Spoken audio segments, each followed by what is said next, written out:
All right, well, one man who's been keeping a close eye on the government's bailout plans, all of them, is Peter Schiff. He's the president of Euro-Pacific Capital. It's a global investment strategy company and the author of the little book of bull moves in bear markets. Ought to be a good read these days. He joins me now live. Let's talk about Citigroup, given that we've just been hearing from Alan on that. You know, they make the decision about bailing Citigroup out. They say it's too important to fail. They don't say that about Lehman. They're considering what they're doing with the auto companies at the moment. They haven't made a decision about that. What do you think of these decisions at this point? Well, the only good decision they made was letting Lehman Brothers fail. And somehow they think that's the source of our problems. What about all the companies that they did bail out? You know, we're in this mess for a reason. It's because of government spending, because of too much debt. And these bailouts simply, you know, we're accumulating more debt. And the government is broke. You got Barack now talking about $700 billion a stimulus plan, maybe $1 trillion. We don't have any money. You know, we need the world to lend us this money. We need the Chinese, we need the Japanese to lend us money that we can't pay back. Because you know what we're going to do with the money? We're going to spend it. And then when it's gone, we're going to be begging for more. Yeah, let's talk about this stimulus package, because it's big and it's getting bigger by the day. Barack Obama's put this group of, or his economy group together, as it were, and we're beginning to learn the names of those. Are they the right men and women for the job at this point?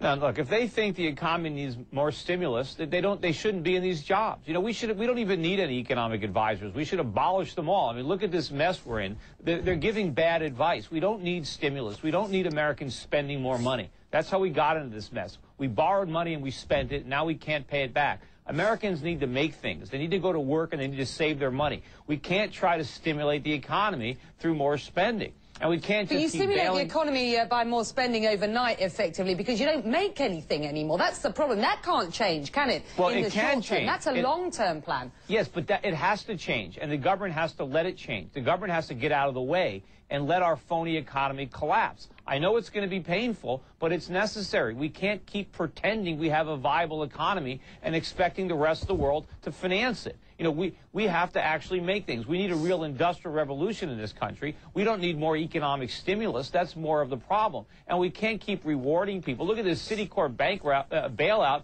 I mean, look how much money these executives at these companies make. How can we let these guys pay themselves millions of dollars when the companies are broke? They're not going to make any money over there for years. So the government's going to keep giving them more and more money so they can lavish it out on the executives. And, you know, now we're probably going to have to bail out General Motors because we bailed out Citi. You know, General Motors needs to fail. But, you know, now we've got to support the overpaid union workers in Detroit because we're supporting the overpaid bankers in New York. You'd have let Citibank fail, would you, today? Of course. I'd have let AIG fail. I'd have let Bear.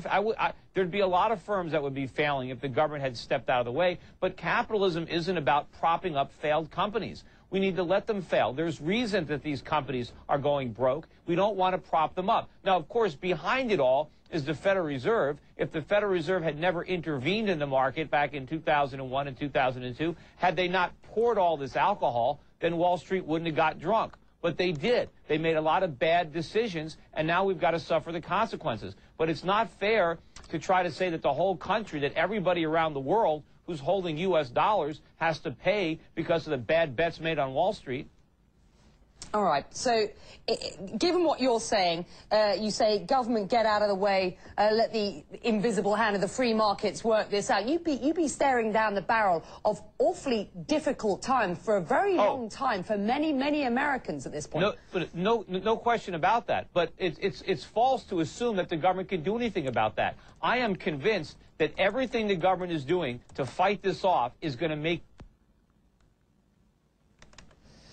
And I'm afraid we've lost our guest there. I'm sorry about that, technical problems, but we heard his thoughts, interesting ones. Peter Schiff there, the president of Euro-Pacific Capital. These things happen, right? Well, news of Citigroup.